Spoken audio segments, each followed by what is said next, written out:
Day. My name is Nick and welcome to another episode of the Side Quest.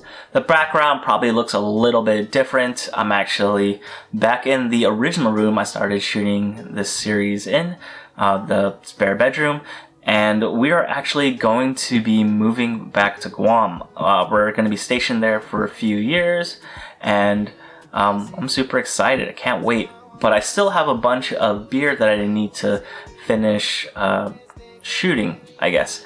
So you notice some of the B-roll for some of these beers are going to be in the old studio space, and the newer stuff will probably be shot in here. So if it's a little jarring seeing the scenes kind of change, that's why. So hopefully I can actually continue this series while I'm back home.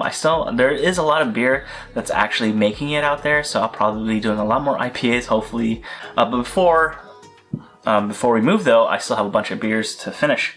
So today's beer is called BS Baracus by Mason Ale Works. I've done a bunch of Mason Ale Works before. You just scroll through the previous side quest videos. There was a bunch of stouts I did, especially collaborations, and those are really good. So I'm actually looking forward to this one. I think this is one of the only non-collaboration beers I've actually had from Mason. So hopefully this is pretty good. This is a whiskey and bourbon barrel-aged barley wine. I think this is 2019. On the side, they have the ingredients. There's Brewer's Gold and Amarillo hops. There's 2-row Munich Light, Caramel, Cara Wheat, White Wheat, Honey Malt, Chocolate Malt, Special B, DRC 120 rolled oats for the grain bill. And this spent at least a year in bourbon barrels. And funny thing, it says enjoy in 1983 GMC van AT at 50 degrees. Now that little van note is probably a nod to the A-Team character BS Baracus, which was played by Mr. T. And I only saw a few episodes because it was an older TV show before I was born, I think. But I do remember a lot of the memes and the jokes about the A-Team. Especially Mr. T's I pity the fool quotes, right? But I'm actually looking forward to this. One of the last beers I've done was the Barley Wine, the Don't Drink Beer collaboration.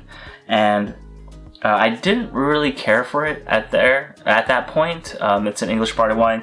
I actually picked this beer up to do as the English barley wine, even though it's barrel aged, because I couldn't find anything that was non-barrel aged. And so right when that Don't Drink Barley Wine collaboration from Port came out, I decided to just use this as a side quest beer. And it's kind of good because I'm trying to like branch out into different things, and hopefully this barley wine kind of intrigues me. So let's pour this out and let's see what it's about, and yeah, let's drink it. I'll be right back after this pour.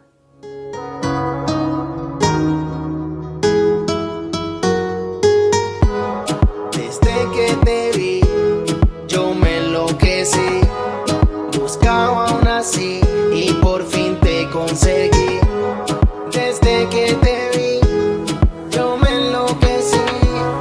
Buscaba aún así y por fin te conseguí.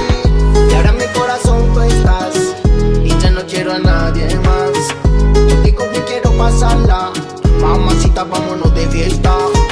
Y ahora en mi corazón tú estás y ya no quiero a nadie más. Contigo te quiero pasarla. Now the pour is done, let's take a look at this beer. In the beginning, it did have like a half an inch of head. It was like a light brown color, and it was pretty good, but it kind of dissipated already. There's still some carbonation in it. There's actually a lot of carbonation in it. There's still a lot of bubbles coming up, so it still looks pretty good. Against the light, it's like a light brown color, but when you can't see really through it, it's still light brown, but it's really dark opaque. I can't see through this at all. It does have some pretty big legs on it. I can see the alcohol sticking to the side of this glass. Looks pretty good, so let's get a nose on it. Compared to that port barley wine, this is actually kind of interesting. It has a very like rich smelling aroma. I'm getting a lot of like slightly sweet aromas. I'm not sure if that's coming from like a candy sweet or if it's like a fruit sweet. I'm sort of leaning towards like a caramel candy sweetness coming through. There is like a slight fruit aroma, but I don't exactly know what kind of fruit. I would assume like a dark fruit, maybe not stone, but something fleshy, definitely. Yeah, and then you can definitely smell a little bit of the alcohol like on the nose, just a little bit. It's not there. It doesn't smell super boozy, but it does come through a bit. But yeah, it kind of has even like a small, slight chocolate vibe going on as well. But it smells actually really interesting. I'm kind of excited, mainly because I think that barley wine was sort of a letdown. So let's hope this one's better. Cheers. I'm not gonna lie, that first sip was a little weird. I didn't know what to make of it. But as the beer ran over my tongue and as I swallowed, it kind of got opened up a bit for me, I guess. There's a lot of interesting flavors going on. I couldn't really pick everything out. It sort of reminded me of that barley wine, but this one seemed a little bit more complex. The mouthfeel was great. It was like medium thick. So like right where I kind of want it for, I guess, this style. Something like all the darker styles, I kind of lean towards like a slightly thicker side, especially if it's a high ABV beer. I don't expect it to drink like a light lager. So mouthfeel's good. The alcohol does come through a little bit. It does have like what I resemble as like a spirit alcohol taste, or that's what it kind of reminds me of. It could be the bourbon barrels coming into play with this beer. It is a little hot. Bitterness is a little bit there. It's not too much. It doesn't overpower the main beer at all, but it's pretty good. It's not bad.